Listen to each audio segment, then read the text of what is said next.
Welcome to the Mini Book Podcast. This is where we take a topic, grab a bunch of information, and really try to get to the heart of it for you.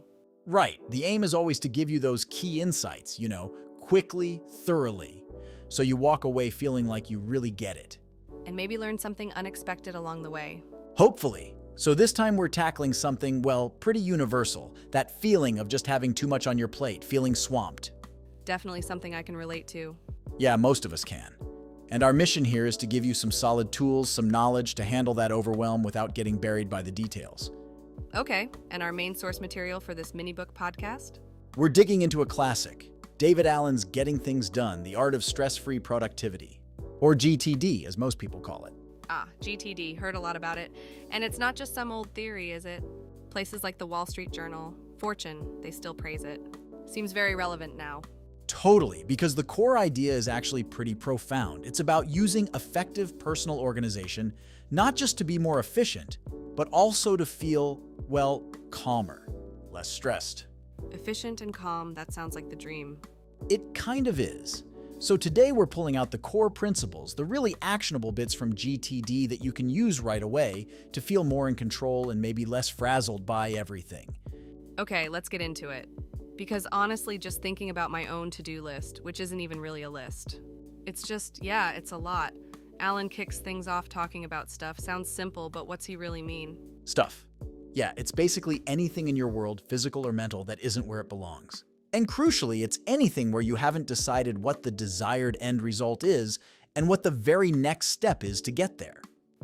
Okay. So it's broader than just the pile of mail on the counter. It's also that nagging thought about, planning a vacation or that project I keep meaning to start.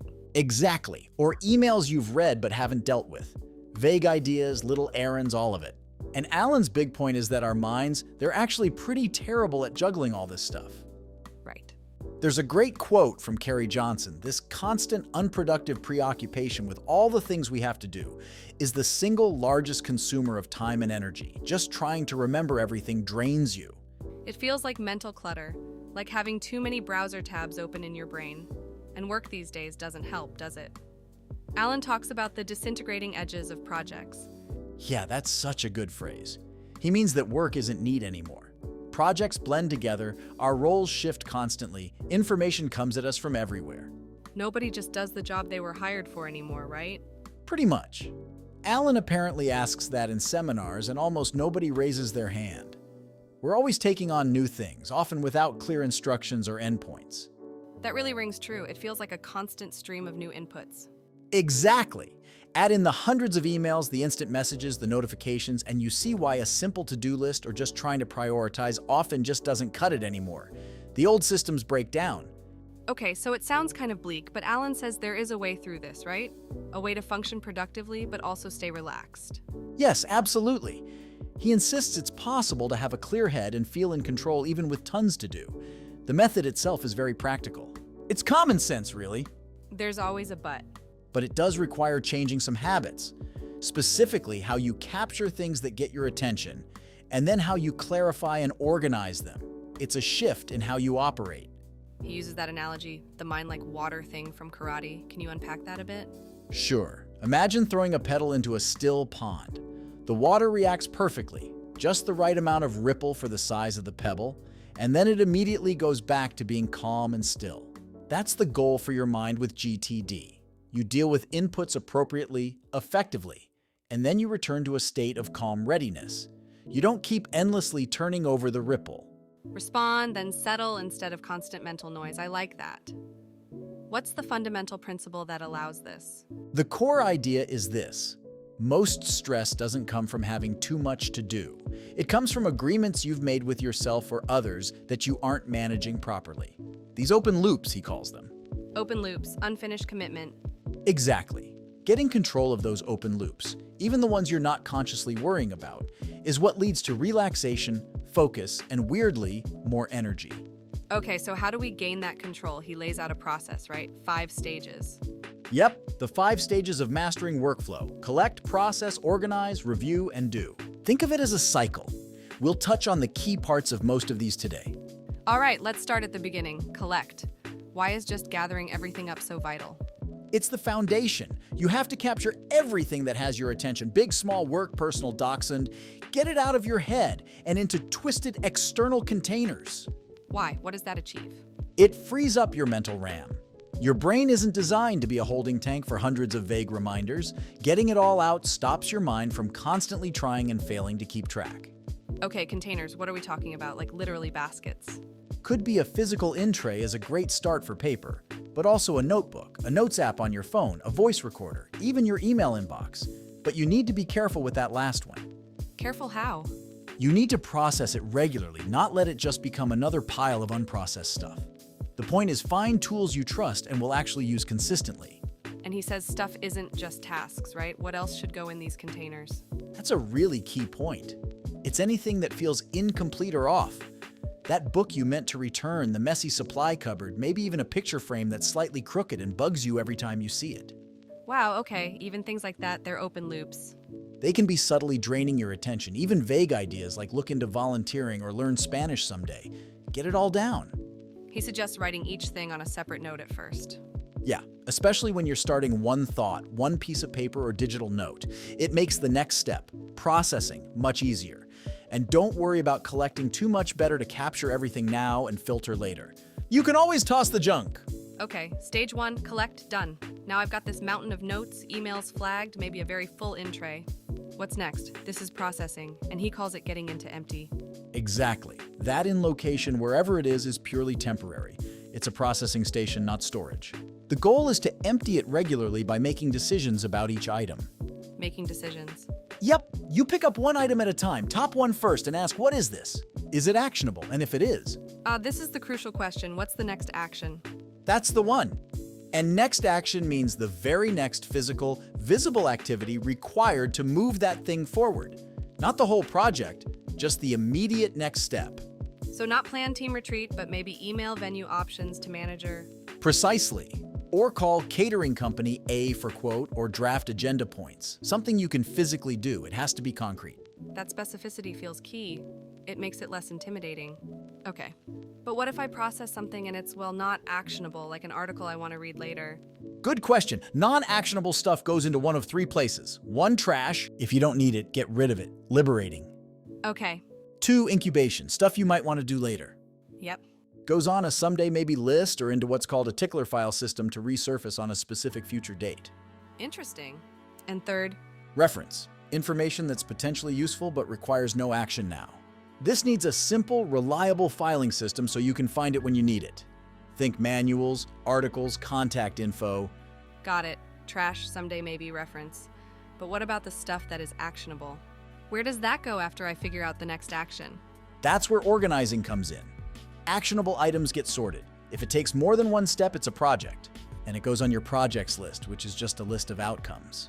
Just the list of outcomes, not the steps. Right.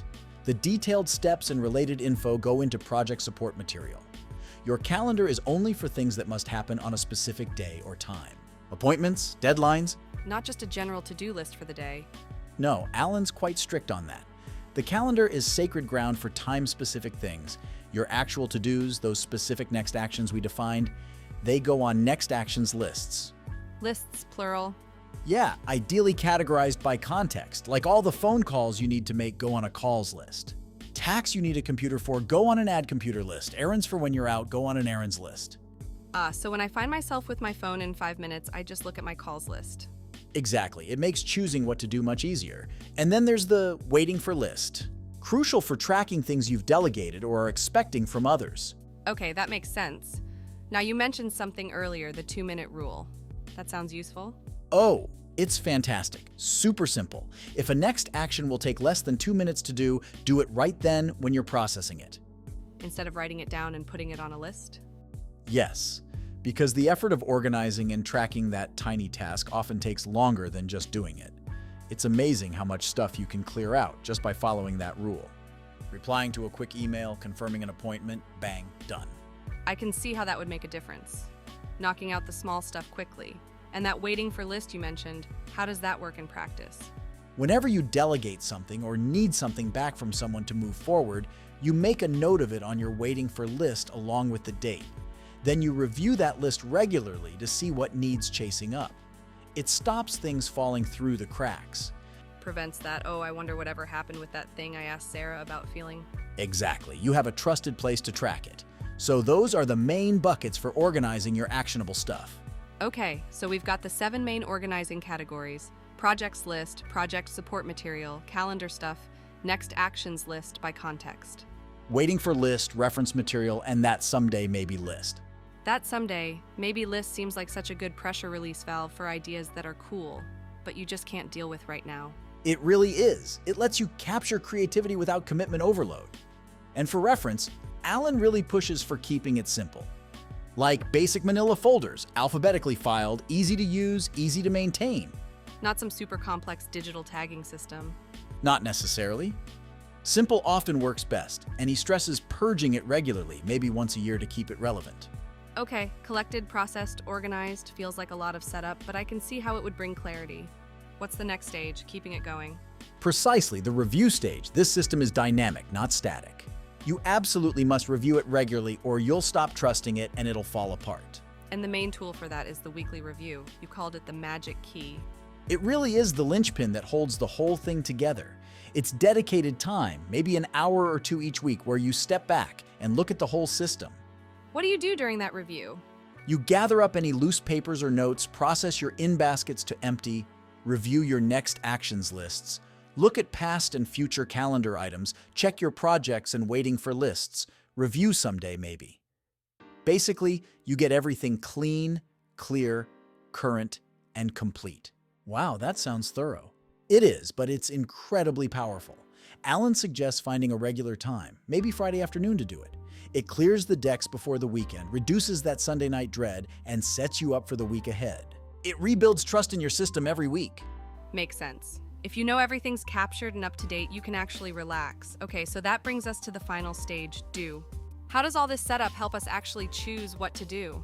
Well, because you've done all that thinking up front, clarifying outcomes, defining next actions, organizing by context, choosing what to do becomes much less stressful and much more intuitive. You're not constantly reacting or trying to decide what's most important from a huge, messy pile. So how do you choose in the moment? Alan offers a practical 4-criteria model. When you have some discretionary time, you choose what to do based on, first, context. Where are you? What tools do you have? Phone, computer, running errands? Second, time available. How long do you have? Third, energy available. Are you full of beans or dragging? Some tasks need more mental energy than others. And fourth, priority given the first 3. What's the most important thing you can do right now?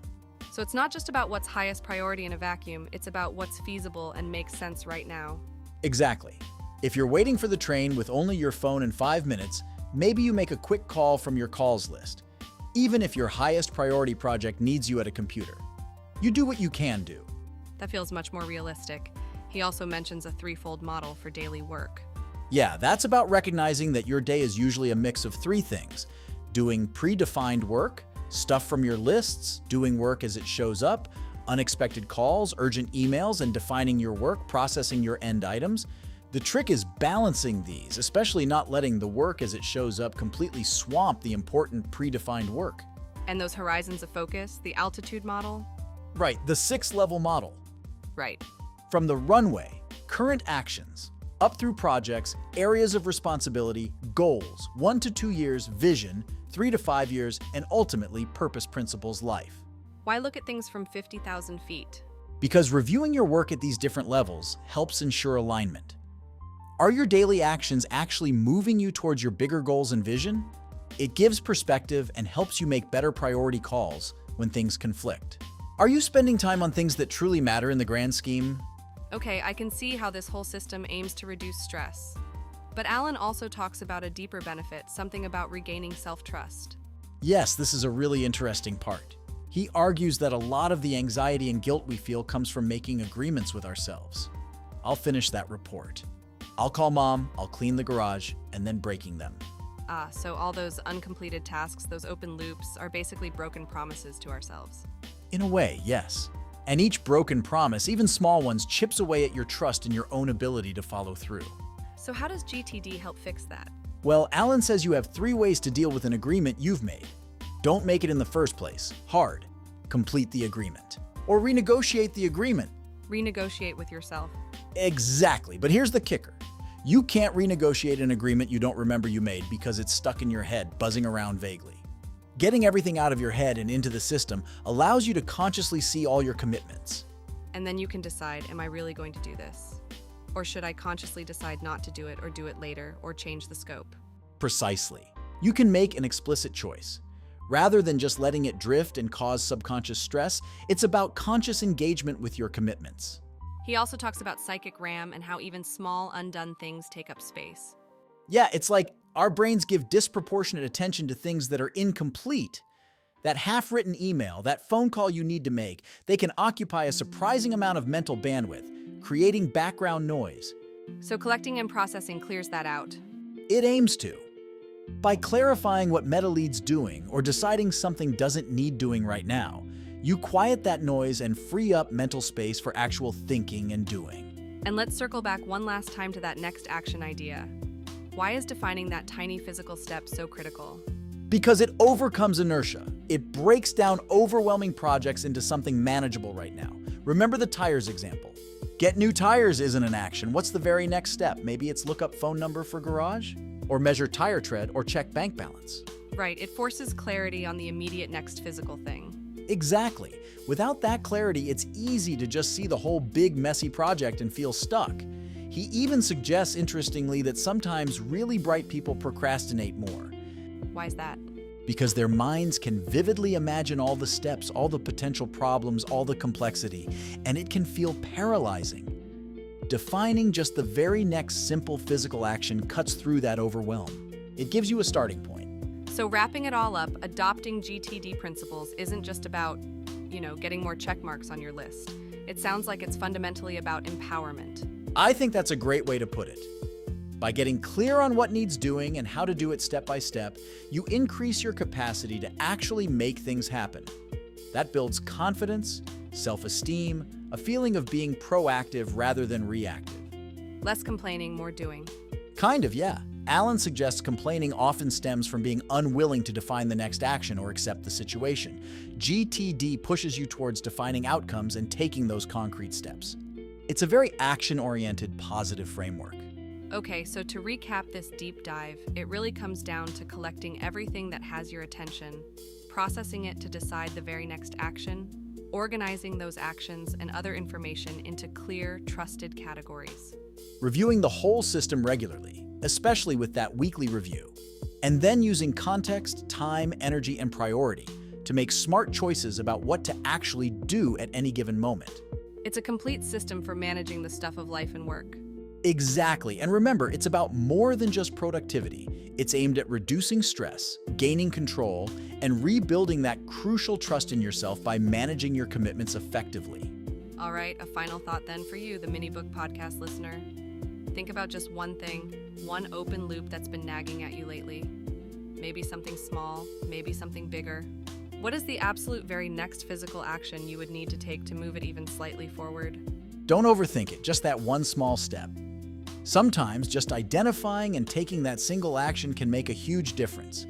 We really encourage you to check out Getting Things Done, if this resonates, and think about how these ideas might apply in your own world. Maybe just start by collecting some of your stuff today. See what comes up. As always, we would like to thank you, our listener, for listening to the Mini Book Podcast. If you find this podcast beneficial, please consider liking and subscribing. Take care. Till next time.